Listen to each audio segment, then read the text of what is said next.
Deanna Kahn, thank you so much for being with me here today. Deanna is the owner of Blondies Beauty Salon in Fort Lauderdale. She opened it in 2020 during COVID, so I want to ask about this. She was born in my hometown of Brooklyn, and she grew up in Florida. And I wanted to bring her on the podcast because I'm always inspired by women who are starting their own businesses, number one. And I want to hear more about her story, how she got started, the obstacles that she's had to overcome to maintain her business, especially during a global pandemic. So let's get into it. Hi, Deanna. Thank you so much for being here. Hey, Melissa, how's it going? Awesome. Yeah, opening during a pandemic was absolutely crazy. I honestly had no plans on being a salon owner. If you want to start there, I don't know, but that's pretty much the gist of where it starts. My original plan was I was going to do a mobile hairstyling like RV. Um, Whoa. Originally before COVID happened, that's what I was going to do. Okay. And then when I started like pricing it out, and the laws, unfortunately, well, maybe now it's changed since the pandemic happened, but the laws didn't really apply or fit very well for like mobile styling. They just weren't up to date. So to just try to like, I hired a lawyer and everything because I wanted to make sure I was doing everything right at the time. So like all the loopholes we were gonna have to jump through, it just was a little insane, and the risk seemed like a little bit more than the reward was going to be, between like parking and business interruption insurance, like just things you wouldn't even really think about. Yeah, I um didn't even know that was an insurance, business interruption insurance. I didn't know that was a thing.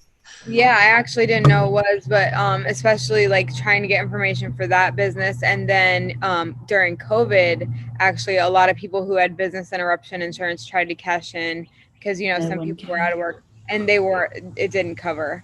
So I think they actually put that in like the clauses now where like a pandemic doesn't get covered under business interruption insurance. Which is insane Right. because that's literally what it's there for. Yeah.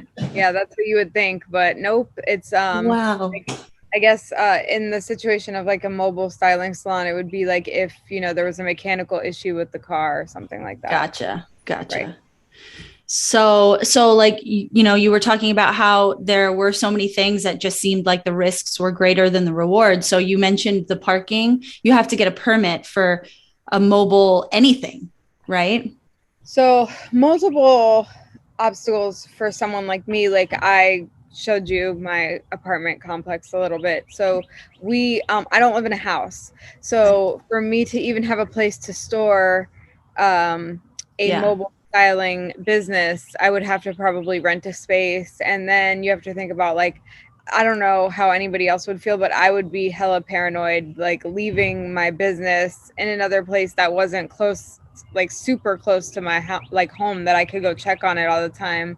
There's Yeah. constantly like break-ins in the area that I live in, because I live like kind of close to downtown Fort Lauderdale. There's always break-ins going on, so it was just, it was a scary thought to even think about. So yeah, I mean, obviously the obstacles of like trying to, be able to park it at your house, or if you can't park it at your house, then you have to find somewhere to store it. And then, if you like, say you're going to pull up to somebody, you have to be able to find somewhere to park it. Like if you go to somewhere in downtown Fort Lauderdale, it's mostly street parking. You're not going to be able to park like in somebody's driveway.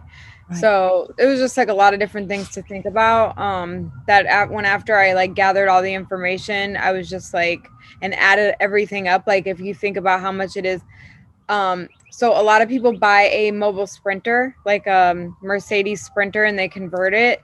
Well, basically, with hair, you're supposed to have a bathroom with running water. So you Oh, can't have a Sprinter because the Sprinters don't have a bathroom.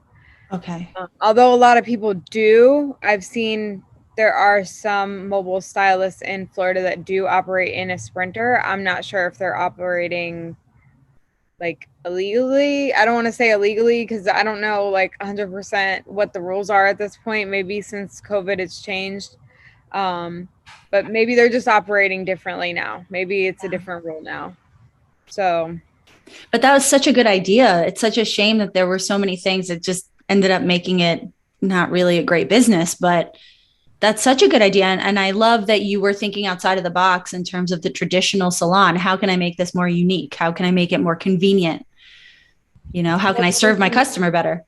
the reason that I did was because I wasn't even doing hair full time. I was doing hairstyling and makeup for mostly like production companies full time. So my thought behind it was, I have my hair license, I'll get the mobile styling business, and I'm a big music person. So my thought was like, and I'm a big travel person. So my thought was like, I could take this RV and I could go around the country to different events, and I could set up and do braids and makeup and for all the different kind of like concerts and events and things like that. So that was more of like what I wanted to focus on. It wasn't even so much about like bringing a so-called like salon experience to like mobile, because at the time like I wasn't even like salon focused. I was more focused on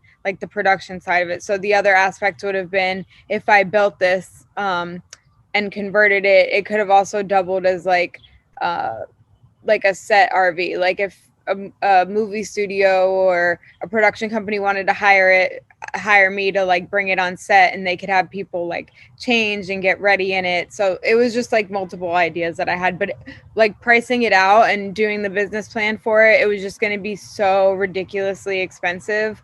And when the pandemic happened, my mind had to completely shift because makeup wasn't really a thing, right? Yeah. Like, so we had to wear masks, and like there was a lockdown, and like production wasn't really happening. Nobody was shooting commercials and things like that. So like makeup artists were kind of screwed for a while. So my thought process behind it was like, okay, well, I have to be adaptable, right? We don't know like how long the situation's going to last. So I'm going to go in, and everyone's like demanding to get their hair done right now, right? So I'm going to go in and basically try to get a chair.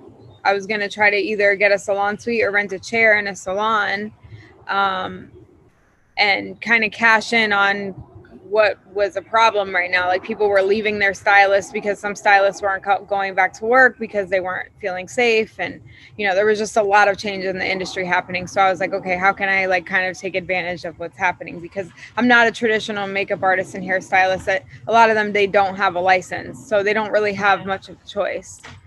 So I had a choice, which was good. So I started looking at like salon suites, like solo studios and places like that. I'm sure you've probably seen them or heard about them. So salon suites, that's different than just renting a chair? That would be renting like a small little space, or that's something else? Salon suites are like big office buildings, if you would say, where you like walk in the door, and then there's I know exactly what you're talking about. Yeah. You know what I'm saying? There's different like rooms in each. It's like co-working, but for salons. Yes. Or that type of business. Which is cute, but for me, like it's just, I know a lot of people that do it, and I'm not knocking it at all. Like I think it's awesome and great, but now that I have what I have right now, this fits me so much better. Like this is so much more me than going to work in a salon suite. So when I was inquiring about going to work in a salon suite, we were still kind of on like a lockdown situation. So none of them were doing any tours. They weren't getting back to me. And it was kind of like a blessing in disguise, because my boyfriend, who is like a big like Craigslist person, was like, why don't you check like Craigslist and see if there's any salons in the area that are doing like renting a chair. And I was like, oh, that's so smart. Like I didn't even think about that. And actually it would probably be cheaper, which it was. It was like half the price than it would have been to rent a salon suite by myself. And I'm sure there were so many salons that were desperate to get their chairs filled, because probably so many, what do you call technicians? What do you call stylists? Yeah, you can say what you can call them so many different things, but yeah. So many stylists probably didn't want to come into work. No, they didn't, because you have to think like a lot of, especially older stylists who may have been like, immune compromised, or maybe like younger stylists who are immune compromised, or who, were pregnant, or who just had a baby, or who lived with their elderly parents. Like there were so many reasons why people weren't coming back to work. So yeah, the owner who I ended up contacting, the place was like 10 minutes from my house. I was like, this seems like, I don't know, really cute area, for especially because like I didn't want to go anywhere like too much further than East Fort Lauderdale. I just really liked it over here. So I wanted to stay in this zone. So I was like, it seems like a really cute area. And like, I don't know, I'm just going to go check it out. So I went over there and I just checked it out, and I started talking to the owner. And the owner started telling me that she basically wanted to find somebody that would rent the chair, but she was planning to retire in the next couple years. After she sold her house here, they were moving to another part of Florida, and that she was basically looking for someone that she could start to pass her clients to. And I don't know what came over me, but something just came over me. And at the time, remember, I was still thinking about doing the mobile styling salon, but that was kind of like slipping out of my head at this point, because we were on a lockdown. There were no events going on. So like at this point, I'm like, well, thank God I didn't do that, because I would have been screwed had I built this whole thing out and then there were no events happening. Right. Right. So like timing is everything. So yeah, basically, I don't know what came over me, but I just asked her, have you, I know you're retiring. Have you thought about selling the place? And she said, funny you ask. I actually sold it to a guy in Chicago who is a hairstylist who had planned to come down and do something with the place. And then I guess because of COVID never did. So he actually was putting it back on the market and looking to sell it. Yeah. So I was like, okay, I'm like a person that when I hear an opportunity, sometimes I'm a little impulsive, I guess you could say.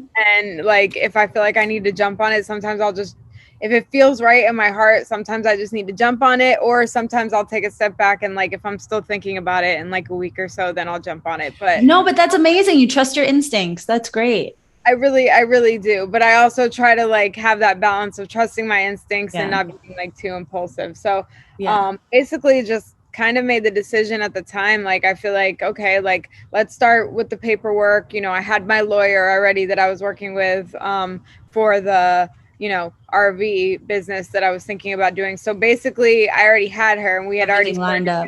We had already started like working on that. So I already trusted her. We already had a relationship. So I basically was like, listen, I've never started a business before. Like, just please help me. Tell me what I need to do. Like, I'm at your mercy. So she really just like helped me with every little step of the way. And do you think that you got a much better deal? Because at this point maybe he wasn't desperate, but he probably didn't think he was going to be able to sell it so quickly because COVID. No, I actually think I got a terrible deal.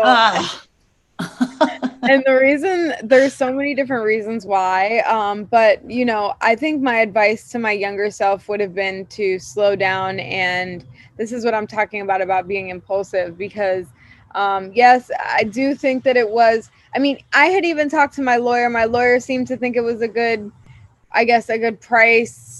I don't know, maybe I just didn't explain as much. Maybe I should have explained more of the situation. I'm not really sure where I messed up. I feel like I have to take responsibility here somewhere. I can't just put it on other people. But you didn't know what you didn't know. Like, you didn't know that COVID was going to go on for so long, right? Well, it wasn't COVID related. Like, what happened was, like, what I paid for the business, I didn't buy the actual like building, right? So I basically bought the lease.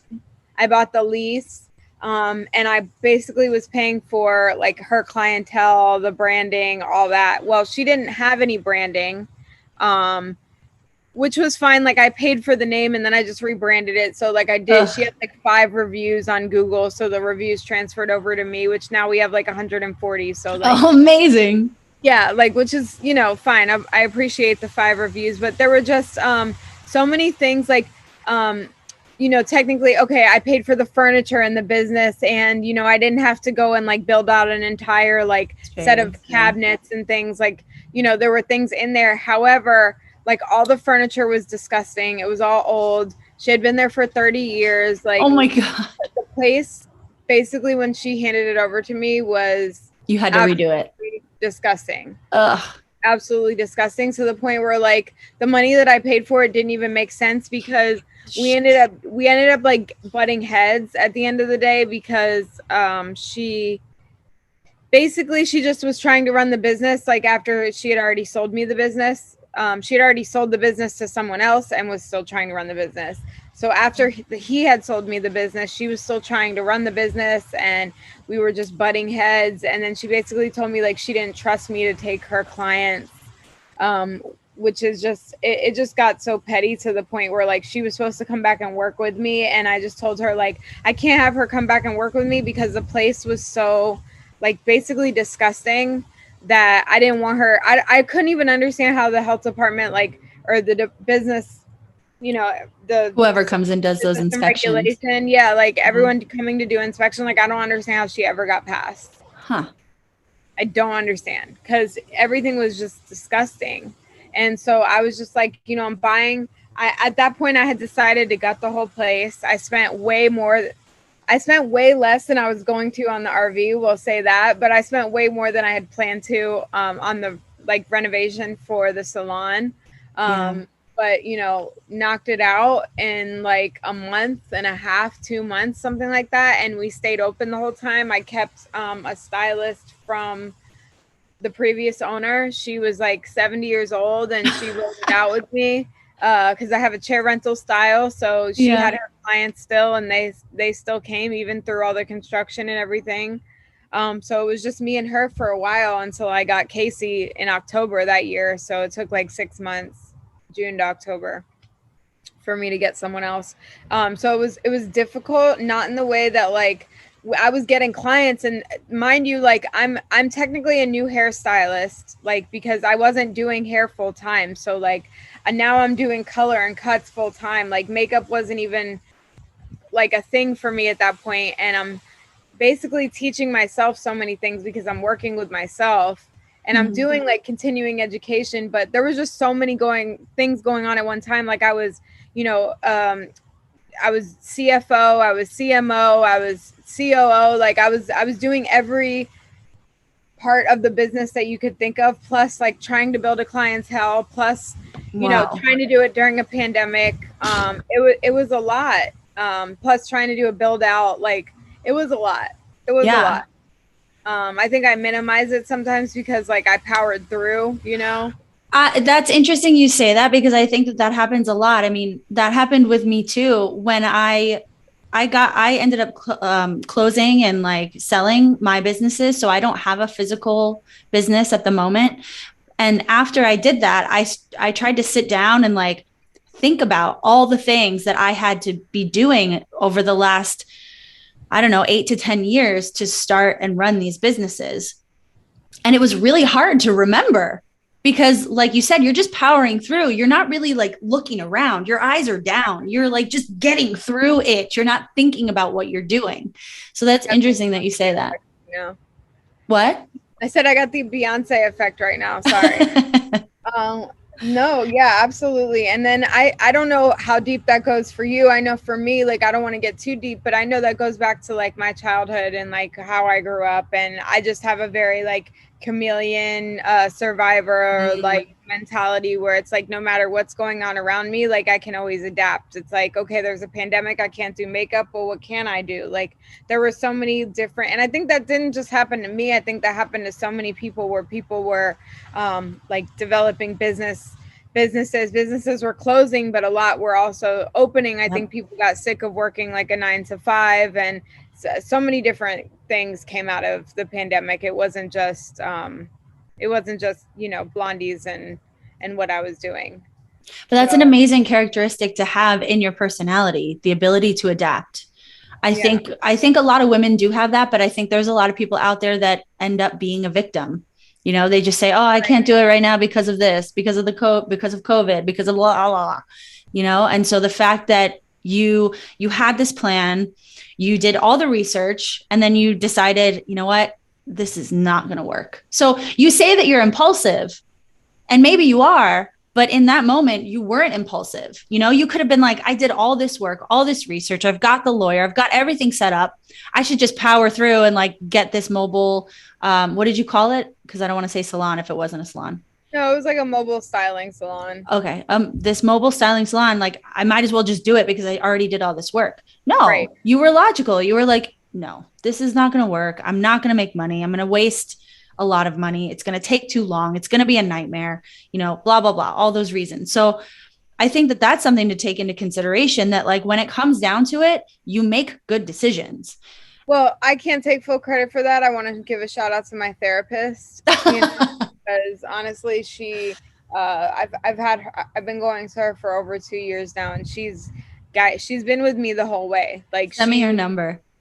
yeah, right. She's been with me the whole way since even before I wanted to open the business. And I think I think everyone was like, open a salon. Like, what? That was never like in the cards. You know, like when you make plans and goals and vision boards, that was never something that like I ever thought I would do. And I never thought I would just be like, I don't want to travel anymore. I don't want to do production. I just want to stay in one place. And that's kind of where my life has taken me. And it's very strange, but I love it. Like, I'm absolutely in love with it.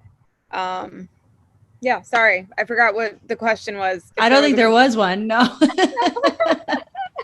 That's amazing though. That's great. Yeah.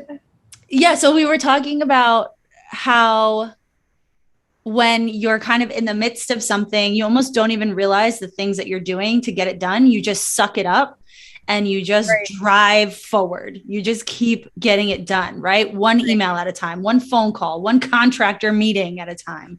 And then one day you look up and you're like, oh shit, I did it. Like it's all here.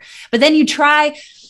And then I think there's also this thing where it's hard for women in general to take credit for the things they do. Like, and stop and enjoy it for a minute too. Because there's always more to do. And that's I know that's my problem. It's gotten a lot better for me over time, also with medication. But no, it's definitely gotten a lot better for me, where like I don't stress as much about like the future anymore. Like I used to be very like future focused and being like, okay, like, you know, I want to buy a house, like how do I, you know, all my focus has to be on this, and like, oh, how do I get to this? And then if anything, I think the pandemic has kind of taught like everyone, or should have taught everyone, it's like, you know, we can make plans, like making plans is okay, but it's also okay if it doesn't go that way 100%. Like you have to kind of go with the flow a little bit. Do you believe that the universe sort of just provides what we need? Yeah, I do. I don't think I did for a long time. You know, I mean, I absolutely do. Like, if you're asking me personally, like, I absolutely do. From my experience and everything I've been through, everything that I've been through is a lot. I've been through crazy, like, shit in my life. But when I look at, like, the whole picture of it now, like, I'm 33, gonna be 34, I can genuinely say, like, I can see, like, why things went the way they did, like, almost on like a timeline. Like it's very crazy. I don't know if you want to call that enlightenment or what you want to like, I don't know what you want to call it, but I do feel like I can see, I'm comfortable like at this point in my life, because I realize like, okay, if things happen and things go awry, like I just have to take a step back and go with it for a second, because it's gonna be okay. In 5 years, like I'll look back and be like, okay, I see why this happened the way it did, you know? Yeah. And that's hard to do like in the moment, but you just totally try, you know? Yeah, I agree with you. And what I would call it, I think, is a couple different things, right? I would call it self-awareness. Right. I would call it building strength. Like all of those hard experiences just made you stronger. And then once you get to that point where you can look back at all of those and say, this sucked, and I would love for that not to have happened, but I can see all the good that came out of it. I think that that's strength and growth. Right. You know, I think also, I don't know if you've gone to therapy for more than 2 years, with this therapist, but like, I think that's one of the reasons why therapy is so important, because it allows you to build that. It allows you to go back in this safe environment and sort of sort through all of those really difficult, maybe traumatizing experiences that you go through. And then you can, once you do that, once you sort through it, you can pick out those parts of it that actually help you move forward and help you do better. Absolutely. And I'm at the point in my life where I kind of realize, like, I think everybody needs therapy. I forgot Oh, where I was reading this. I don't know if it was a post on Facebook or something, but it was just basically saying that with the state of the world that we're in right now, and, after going through like a pandemic, like, I don't think people really understand. We went through trauma. Like, if you haven't ever been through anything traumatic in your life, like, COVID is trauma. absolutely. Kids had to grow up like dealing with COVID, like, babies were born during COVID. Like, there's a lot that just happened, and I feel like people need that. Like, people need that guidance and that perspective, and you need someone to be able to guide you and in a healthy way, because maybe you have a spouse or maybe you have family members that are going to give you good advice, but you need someone like non-biased who's going to really like tell you when you're doing great, but also like check you when you're wrong. And I feel like that has been really important for me. I think the timing for me was impeccable because I started therapy, I want to say maybe like 6 months before I opened the salon. So like for me, not only personally but professionally, therapy was just so helpful, because you don't realize like how things that happen in your past, they don't just affect you personally, they also can affect you in your business. So those were things that I didn't even think about until I got a business, and I was like, why am I being so emotional about certain things? And I'm like, Mm, this isn't emotional, it's not personal, it's business, that's why it's called yeah. business. And so then I have to But like take myself through that whole thing, but then through learning and through therapy, like, you understand that you understand yourself better, and through that you understand your business better, and you understand your clients better, and it's just a beautiful thing. mic drop. It Yeah, it's a fucking beautiful thing. really is. Uh, what do you think that you used to get the most emotional about? As far as what do you mean? Like, Like you said, you can see how things that happened to you in the past maybe made you more emotional in certain ways when you were running your business. Maybe you don't remember.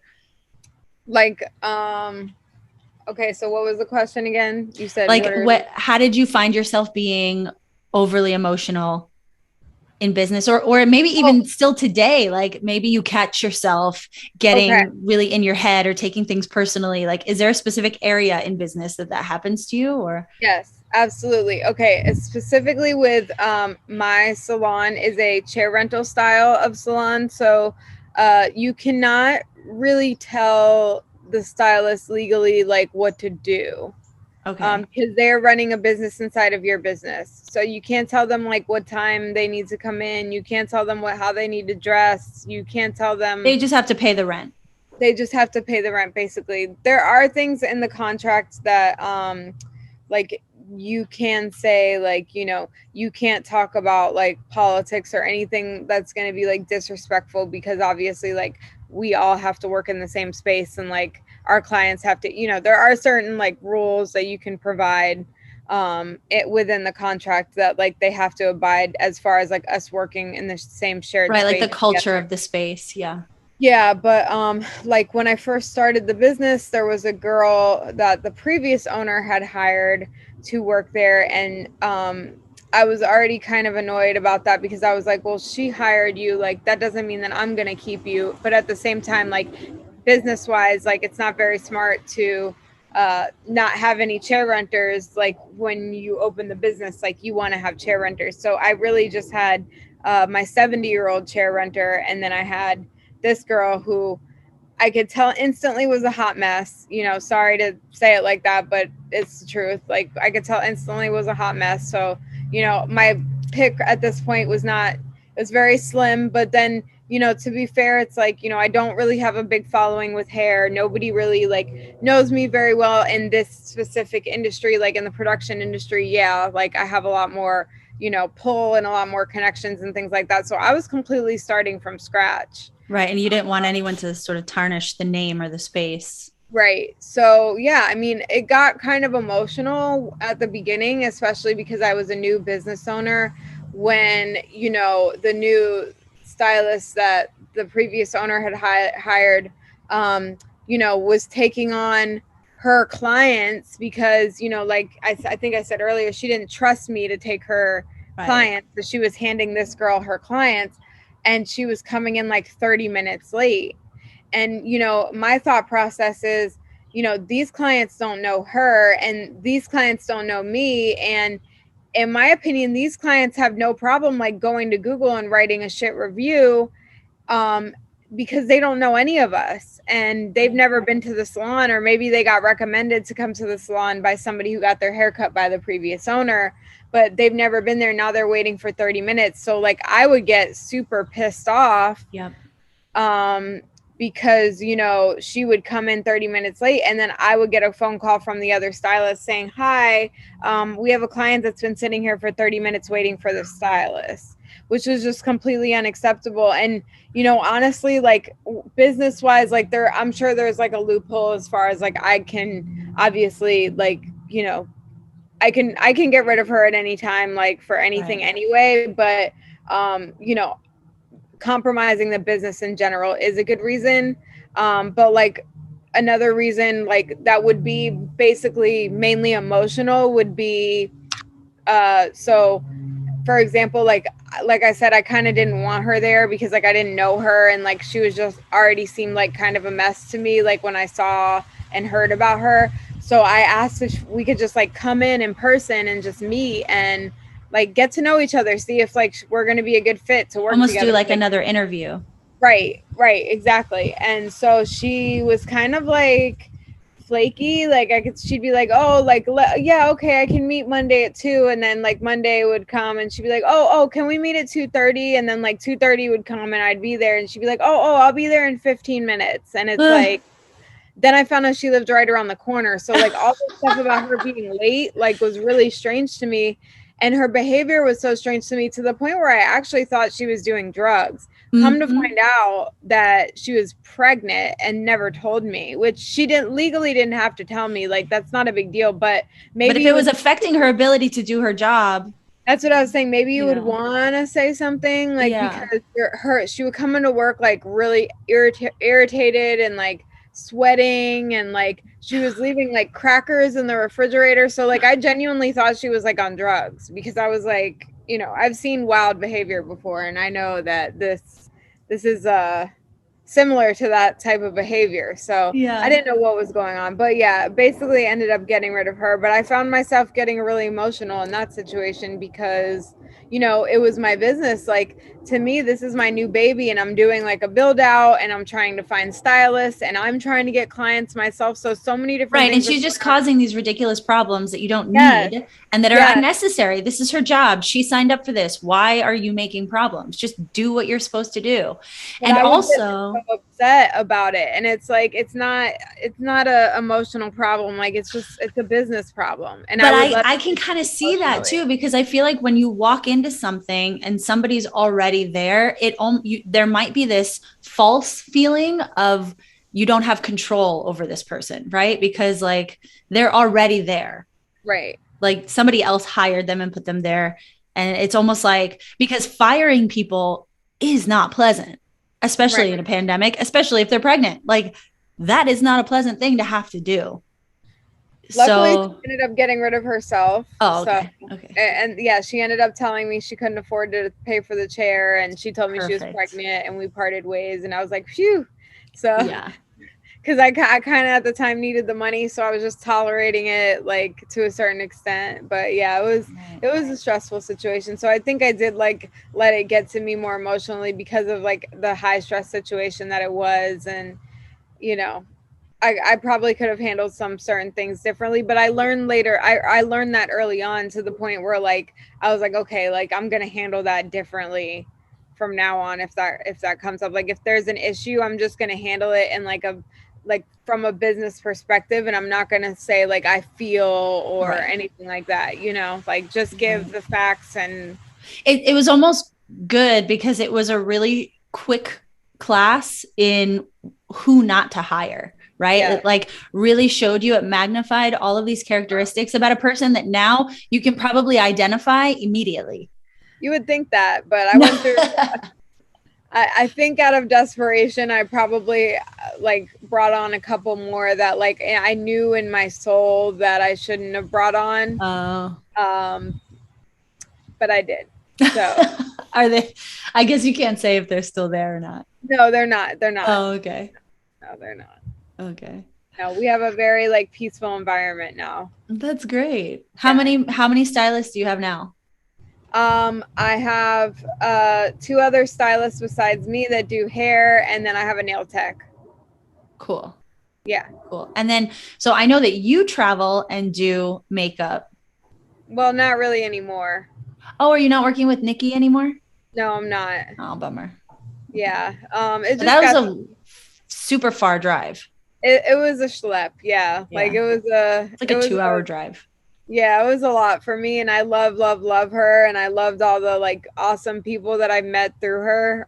But yeah, it was just a lot, and like I'm just like, at this point, like between the drive there and doing the hair and makeup, like it was probably taking up like 5 hours of my day, so it just didn't make sense. Like as much as I love working with her, I was just like, I think my energy just needs to be here. Plus, more than anything, like gas prices and the crazy drivers on 95 and the turnpike, like people you're putting your life at risk. Yeah, I'm putting my life at risk. It's just at the point where it's like I'm paying rent to have this salon. Like I might as well use it and have people come to me. Like it doesn't really make sense anymore for me to do too much traveling. Yeah. Do you get weddings and stuff? Like weddings? I hate, sorry to say, like no offense, to anyone that does them or loves them. I know so many like hair and makeup people that only do weddings and that's their focus, but I try to pass them off at this point. Before the pandemic, I was doing a lot of weddings, and I actually started my career 10 years ago doing weddings. So I tried to give it another chance, and I still never liked it. Unfortunately, it's I'm like a really dry humor, sarcastic person. I tend to think of myself more of like a dude in my personality. Like I was raised like mostly by my dad, so like that's just kind of how my personality is. So it's like very like hard for me to like be chipper, I guess, in certain situations, like because if it's stressful or annoying and you're just being rude because like you're stressed out and annoyed, like I get it, but I don't want to like be around it, So I hear that.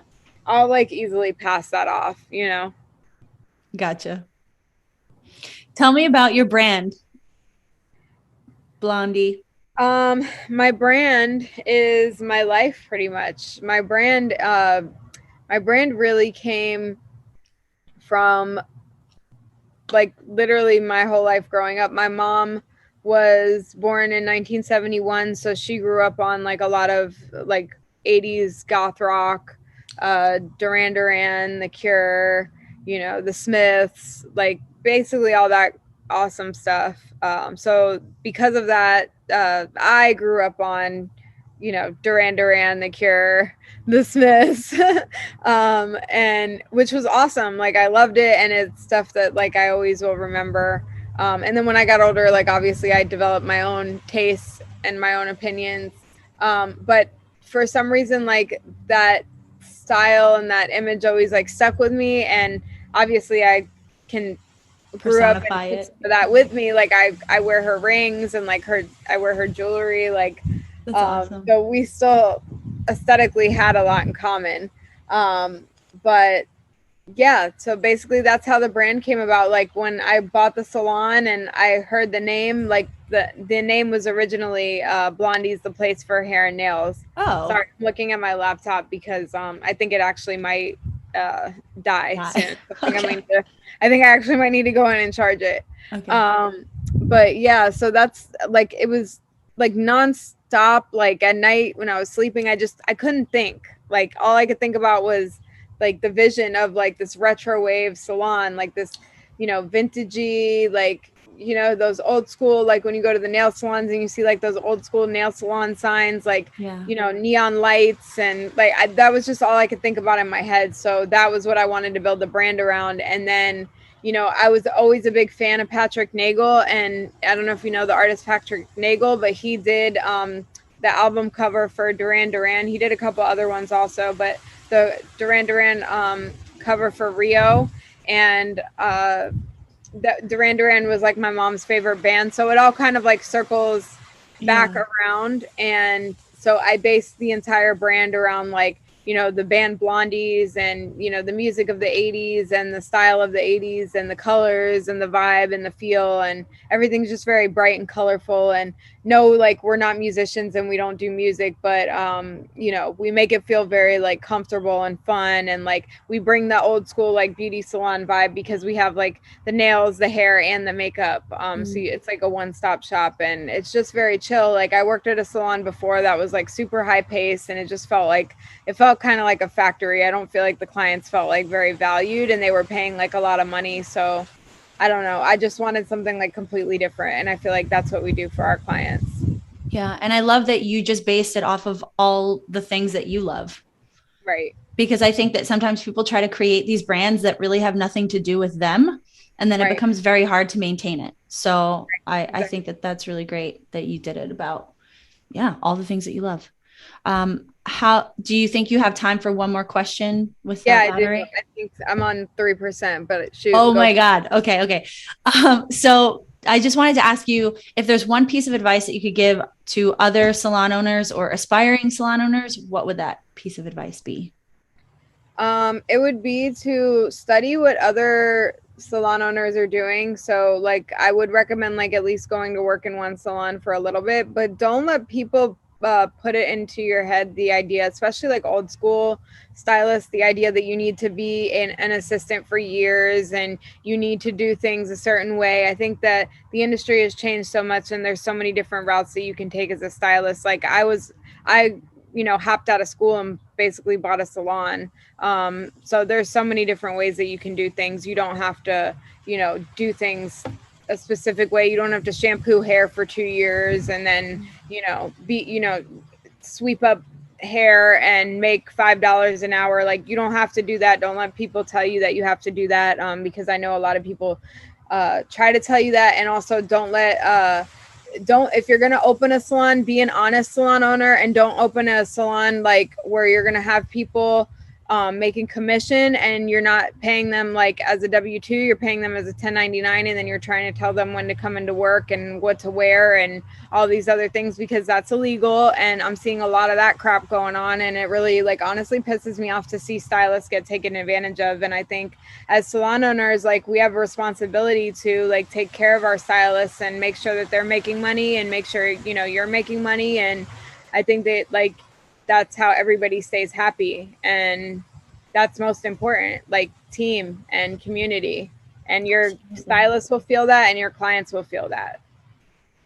Amazing. Thank you. That was great. Absolutely. Before we get out of here, can you just tell people where they can find you, your Instagram, your website, yada, yada? Yeah, absolutely. BlondiesBeautySalon.com. Instagram is at Blondies Beauty Salon. TikTok, Blondies Beauty Salon. Pinterest, Blondies Beauty Salon. Everything is at Blondies Beauty Salon. We even have merch. So if you guys want to get merch, we have merch on our website in the shop area. Yeah. I think I want a t-shirt. Are there t-shirts? Absolutely. Great. I want to get one. I would love that.